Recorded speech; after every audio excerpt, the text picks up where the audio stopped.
Hi, I'm Cheryl and welcome to my sewing room. I really enjoy reading all of your comments, suggestions, and your questions. So much so that every Monday I will release a video answering your questions. So please keep those questions coming, and you just never know, yours might get answered in a video. Now let's get started. First question. Yvonne had a problem making half square triangles. She was making a quilt with pinwheel blocks, which are just made up of half square triangles. And she was having problems getting those half square triangles to line up with each other. She also mentioned she was using flannel fabric mixed in with her regular cotton quilting fabric. Now, even though they're both 100% cotton, flannel does stretch out of shape. So that's also part of your problem. Another problem you could be having is the manner in which you cut your fabric out. How you align your ruler lines on the raw edge of your fabric is very important. You have to be consistent and place that line in the exact same spot every time. For instance, let's say you're cutting a piece that's 2.5 inches wide. You put the 2.5 inch line just before the raw edge. It's right up against that raw edge, and you do your cut. And then the next time, you put your 2.5 inch line just on top of the raw edge and do your cut.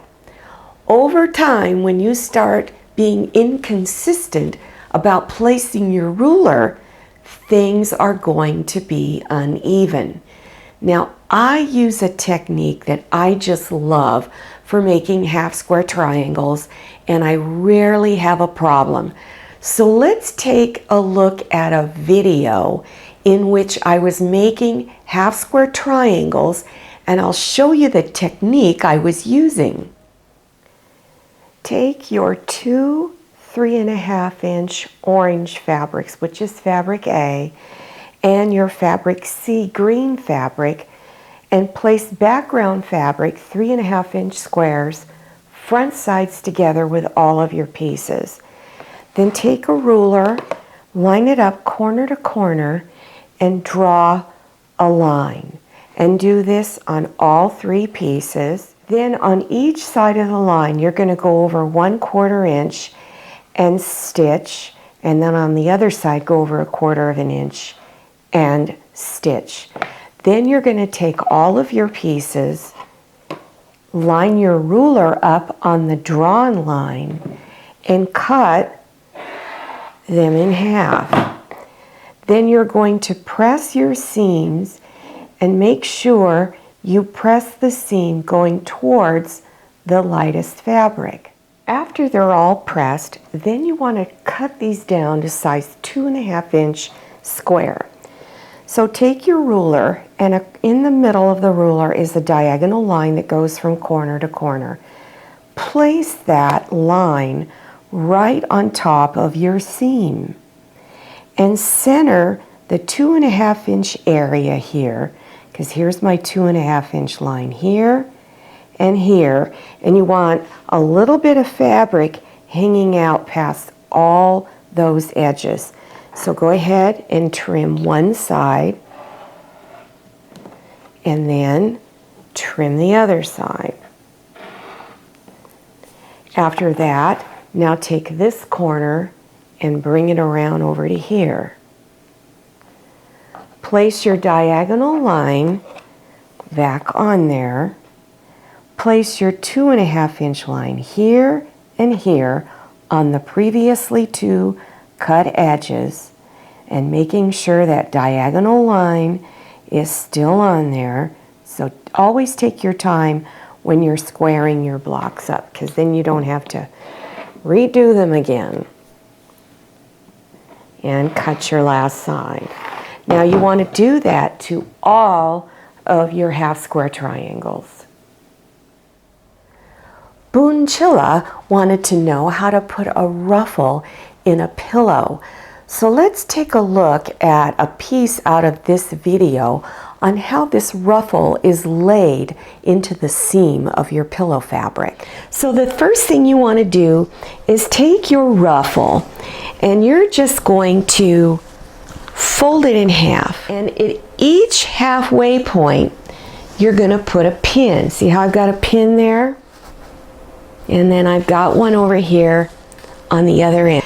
Then take these two areas that are pinned and you're going to bring them together, pin to pin. And then you're going to fold it halfway again and then put a pin in that spot. So now I've got 3 pins in there. Go back to your first 2 pins right here and fold it in half on this side and put a pin. So you now have 4 pins. So it's kind of going a quarter of the way all around the entire ring of the ruffle. Now I'm going to place the ruffle in the middle on each side. So just take one of the pin areas and place it down right here, like that. And place it right along that edge and place a pin. Now you're going to start pinning it around all of the edges. Many of you are interested in this particular pillow. What you have here in the middle section is a classic quilt block called Card Trick.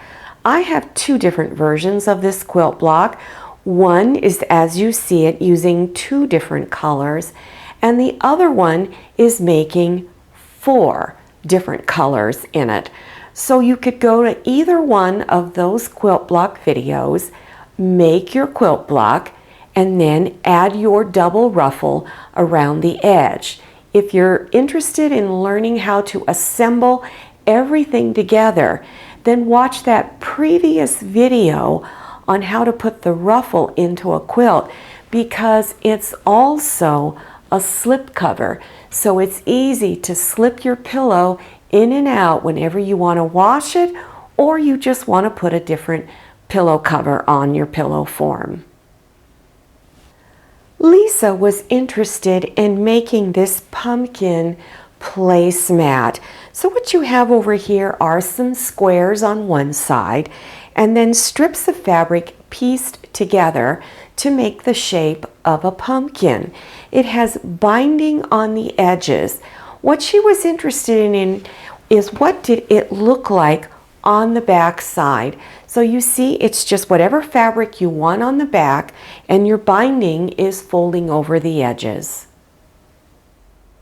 Mary was interested in making this circle top, and she had a question on how the fabric was to be laid out and folded before you place the pattern on top. So let's take a look at that segment of the video. Keep your selvage edges folded together. So this end right here are my selvages. Now fold your fabric in half. So you're going to double fold your fabric and line it up. Take your time lining your fabric up and smooth it all out. I hope you enjoyed this video. Remember, keep those questions coming. See you next time, and happy sewing! If you like this video, would you please click on that old thumbs up button, and don't forget to click on share to share this video with your friends. And if you haven't subscribed yet, make sure you click on that red subscribe button down there in that lower right hand corner of your screen. Make sure you click on that little bell and enter your email address so you receive email notifications about my latest video. If for some reason you're not receiving those email notifications, go to your cell phone or iPad, click on settings, and turn notifications in the on position. I'm Cheryl, this is Manny. So glad you came to my sewing room. See you next time, and happy sewing!